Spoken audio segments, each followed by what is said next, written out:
अस्सलाम वालेकुम, my name is फ़िज़ा फ़ातिमा और मैं आप लोग को वर्ल्ड इंग्लिश ANG 506 के शॉर्ट लेक्चर्स प्रोवाइड कर रही हूँ। आज का हमारा लेसन नंबर 9 है, जिसमें हम पढ़ते हैं इंग्लिश को as a native language, distinctions between native speakers and non native speakers. ठीक है, अब जो इनके दरमियान डिफरेंसेस हैं हम वो कवर करेंगे। अब नॉन नेटिव स्पीकर्स जो हैं वो लैंग्वेज को किस तरह लर्न करते हैं। Do not use it as a mother tongue और अ फर्स्ट लैंग्वेज। ठीक है, ये इसे एज अ फर्स्ट लैंग्वेज नहीं लर्न करते, इसको सेकंड लैंग्वेज के तौर पर लर्न करते हैं। ठीक है, उसके बाद नेटिव स्पीकर्स आ जाएगा, those who have internalised language rather than learning it deliberately. ठीक है, तो उनको तो ये जानबूझकर सीखने की ज़रूरत नहीं पड़ती, क्योंकि उन्हें ये सिखाई ही जाती है एज अ मदर टंग के तौर पर। ठीक है, तो ये आप लोग याद रखें। उसके अलावा नेटिव स्पीकर्स क्राइटेरिया कुछ मैंने हाईलाइट किया है जो मुझे इंपॉर्टेंट लगा, आप लोग पढ़ के खुद भी हाईलाइट कीजिएगा। These criteria depend on such parameters as contact with other people, opportunities for active use of the language, other attitude toward one's use of the language। ठीक है, ये सिर्फ कुछ पॉइंट्स हैं, ये आता नहीं है मोस्टली, लेकिन अगर आ जाए तो आप लोगों को कुछ ना कुछ पता होना चाहिए। ठीक है, तो ये मैंने कुछ पॉइंट्स नोट डाउन आप लोग कर लीजिएगा अगर आप लोगों ने करने हुए हैं, या ऐसे ही हाईलाइट करके आप याद कर सकते हैं। उसके बाद native and non native speakers आ जाएगा। अब यहाँ एक बहुत मज़े की चीज़ हाईलाइट की हुई है कि the discrimination between native and non native speakers. Discrimination कैसी होती है? Of people on the basis of accents, vocabulary and sentence structure is based on the politics of identity. ठीक है, उसके बाद native versus non native speakers. The fundamental opposition between native speakers and non native speaker is one of the power. यानी कि आप लोग बस ये याद रखें कि नेटिव स्पीकर्स जो होते हैं वो उनको इंटरनलाइज कराई जाती है लैंग्वेज, यानी कि मदर टंग के तौर पर इसको यूज़ करते हैं, उनको जानबूझकर सीखने की ज़रूरत नहीं पड़ती। लेकिन क्या होता है, जो नॉन नेटिव स्पीकर्स होते हैं जिनकी ये फर्स्ट लैंग्वेज नहीं होती, उन्हें ये सीखने की ज़रूरत पड़ती है और उनके लिए ज़रा एक टफ टास्क हो जाता है। ठीक है, इम्पॉसिबल नहीं होता बट या टफ हो जाता है। उसके बाद नेटिव स्पीकरिज्म आ जाएगा, इसको आप लोग पढ़ लीजिएगा। ये मैंने हाईलाइट किया है कि अगर आप लोगों को शॉर्ट में आ जाए तो आप लोग ये कुछ चीज़ें लिख सकते हैं। ठीक है, साथ यहाँ पर native speakerism and economic exploitation आ जाएगा, इसमें internationally most of the jobs are reserve for native English speaker teachers. Most textbooks are published by native English publishers. Teaching methods are introduced by native theorists and practitioners। ठीक है, तो यानी कि हर चीज़ में English को प्रेफर किया जाता है पहले, उसके बाद नॉन नेटिव स्पीकर्स को। तो ये एक मसला बन जाता है, लेकिन अब ये लेसन जो है वो इंग्लिश की इंपॉर्टेंस है, तो ऑब्वियसली बात है इंग्लिश की सारी चीज़ें हाईलाइट्स होंगी।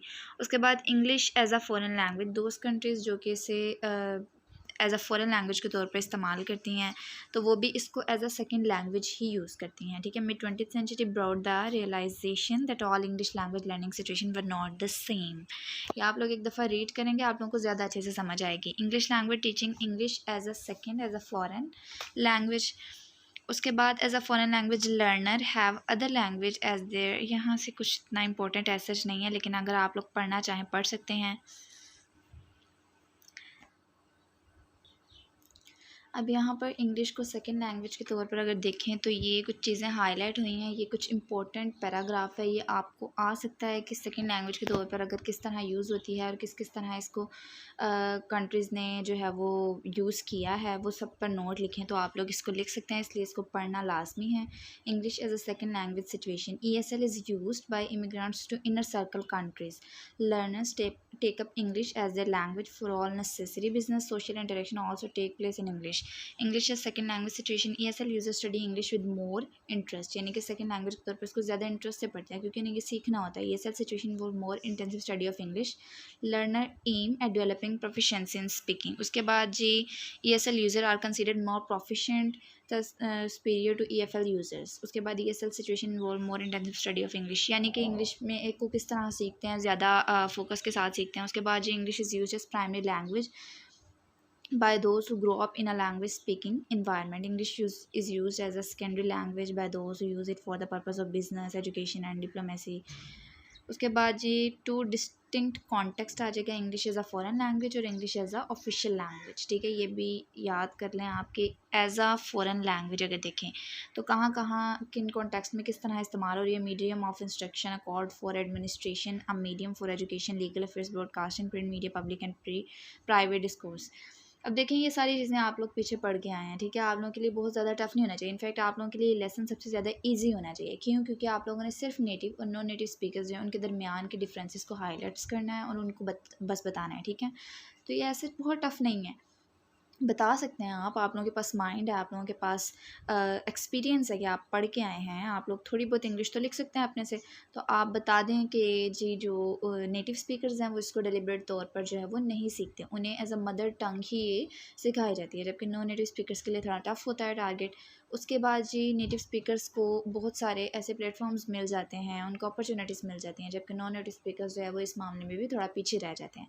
लेकिन जब वो इस लैंग्वेज को सीखते हैं, नॉन नेटिव लैंग्वेज, इस नॉन नेटिव स्पीकर्स इस लैंग्वेज को जब सीखते हैं तो वो ज़्यादा इंटरेस्ट के साथ। अच्छा जी, अब यहाँ पर English as an international language आ जाता है। देखें EIL stand for English as an international language होता है। एग्ज़ाम में मैंने एक क्वेश्चन देखा था जो कि आया हुआ था कि EFL ESL and EAL stand for, और हम कंफ्यूज हो गए थे, ठीक है। तो आप लोग जो ये छोटे छोटे पार्ट्स दिए होते हैं, ये IL या EFL या ESL, तो इनको लाजमी याद किया करें। मिड टर्म में भी रिपीट होते हैं, शॉर्ट क्वेश्चंस में भी रिपीट होते हैं, MCQs में भी रिपीट होते हैं, ठीक है। अब जी EIL के बारे में थोड़ा अगर हम पढ़ें कि it refer to particular variety of English, यानी कि हर एक की अपनी वैरायटी है, यानी कि चाइनीज़ इंग्लिश उनका अपना एक्सेंट है, सिंगापोरियन इंग्लिश का अपना है और ऑस्ट्रेलियन इंग्लिश का अपना है, ठीक है। उसके बाद EIL paradigm overlook the symbolic markers of the politicized construct of native speaker. It focus on communication instead of speakers nationality और race, ठीक है। तो इंटरनेशनल लैंग्वेज जो है वो ये नहीं देखती कि किसका क्या एक्सेंट है, ठीक है। It focus on communication instead of the speakers nationality और रेस, ठीक है। उसके बाद जो English as an international language में does not refer to a particular variety of English. ये कुछ पॉइंट्स हैं, आप लोग छोटे छोटे पॉइंट्स को अपने माइंड में रखें तो आप लोगों का लॉन्ग क्वेश्चन बड़ा इजीली जो है वो कवर हो जाता है। रेफर के बाद English is an international language recognising English is a language of international and intercultural communication. In EAL context, English is used between speakers from different culture and national backgrounds. वो हम पढ़ चुके हैं कि इसमें इंटरनेशनल लैंग्वेज में ये नहीं देखा जाता कि क्या नेशनैलिटी है, पाकिस्तान से है या अमेरिका से है, नहीं देखा जाता। नेशनैलिटी और रेस से हट कर कम्युनिकेशन को देखा जाता है। तो ये इंटरनेशनल लैंग्वेज में सिर्फ यही कवर किया गया, ठीक है। 2 लाइनों का कॉन्सेप्ट है, बट 7-8 लाइन्स अगर आप अपने से ऐड कर दे तो आपका लॉन्ग क्वेश्चन डन है, आप लोगों के MCQs डन है, ठीक है। अब यहाँ पर स्पीच कम्युनिटी और स्पीच फेलोशिप है। आप लोगों ने ये नहीं सोचना कि कितना लेंथी हो जाएगा, अब इसको भी याद करें हम। बस ये देखिए स्पीच कम्युनिटी में क्या है, or group that share values and attitudes about language use varieties and practices, ठीक है। जस्ट ये देखें। उसके बाद ये कुछ शॉर्ट सी लाइन है, आप लोग एक्स्ट्रा लिख सकते हैं कि people who speak the same language are not always member of the same speech community, ठीक है। उसके बाद स्पीच फेलोशिप में क्या है जी, refer to the real word of English users, the underlying distinct differences and characteristics.